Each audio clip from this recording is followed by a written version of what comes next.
Wyoming Senator John Barrasso is with us this morning. Mr. Senator, you're in favor of nuclear power, and the Biden operation has just expanded nuclear power, or money for it. Is this a bipartisan deal? Well, if you want a strong America, Stuart, we need to unleash all forms of American energy. And to me, that's oil, gas, coal, uranium for nuclear power, as well as all of the renewables, because energy is a long-term weapon. Yeah. Nuclear power is clearly a component of that. And as you know, we have now banned the import of Russian uranium. That is a bill that I've sponsored, because Putin has undermined the market of uranium, undermined the American market, taken dominance of the world. That has now ended. We have massive stores of uranium in Wyoming. We're building the new next generation of nuclear reactor there. But we're fighting an administration that overall has been against the basic fossil fuels. All of the Democrats have been fighting oil, gas, and coal. Sure. They want to prioritize renewable over energy that the American people want: affordable, available, reliable energy.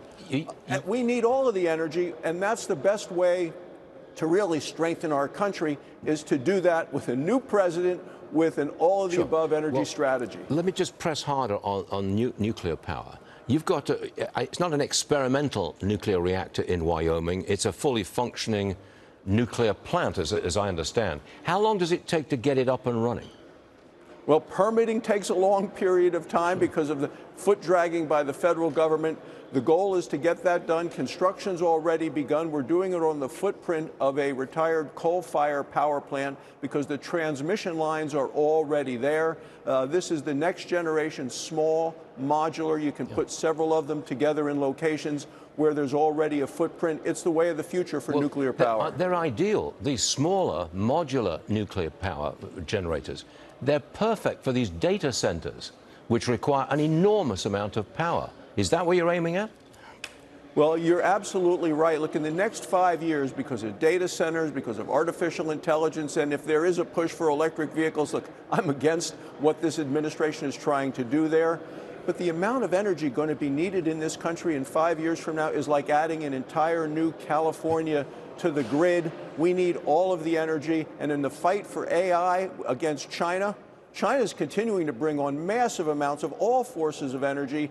But Biden and the Democrats have been against what we have here that we know works. It's reliable energy. It's oil, it's gas, it's coal. Wyoming is America's energy breadbasket. We're continuing to supply the country with the energy it needs. Mr. Senator, yesterday Ukraine's President Zelensky met with a number of senators. Today he'll meet with Biden. He's pushing for more aid and a tougher stance against Russia. Mr. Senator, do you think we're getting stuck in a forever war? Well, you know, I'm a big fan of the Ronald Reagan approach, which is peace through strength. And Joe Biden has been weak all the way around. We're seeing that now on the national stage. You're seeing it at the NATO meeting today with regard to NATO. It was President Trump who forced NATO to pony up $100 billion extra dollars contributed by those different countries to NATO while he was president. With regard to Zelensky and Ukraine, it's the weakness of President Biden, I believe, that actually invited the attack on Ukraine as a result of the way that we pulled out of Afghanistan. And what I've seen was a full mismanagement by Biden and the Democrats with regard to Ukraine in terms of foot dragging, not giving them the weapons they needed early on to win. So now it seems like they're more to want to play for a tie rather than what would have been a victory for Ukraine very early on. We need a new president. That's what we need, and we need NATO to do more. You got there again. Now, 30 seconds. Is it possible that the press conference tonight with the president, already delayed an hour, will actually break his presidency? 30 seconds. What do you think? This is a make-or-break day, as every day is now for Joe Biden, who is weak and wobbly. The Democrats are terrified. But remember, President Trump was leading Joe Biden in the polls before the debate. It's even further now, but it's because of the bad policies of this administration. If he makes a mistake, can it break his presidency?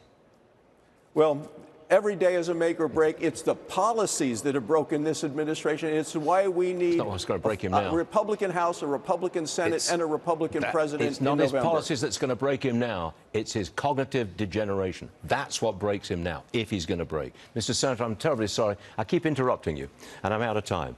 But thanks very much for joining us. I hope to see you again soon. Thank you, sir.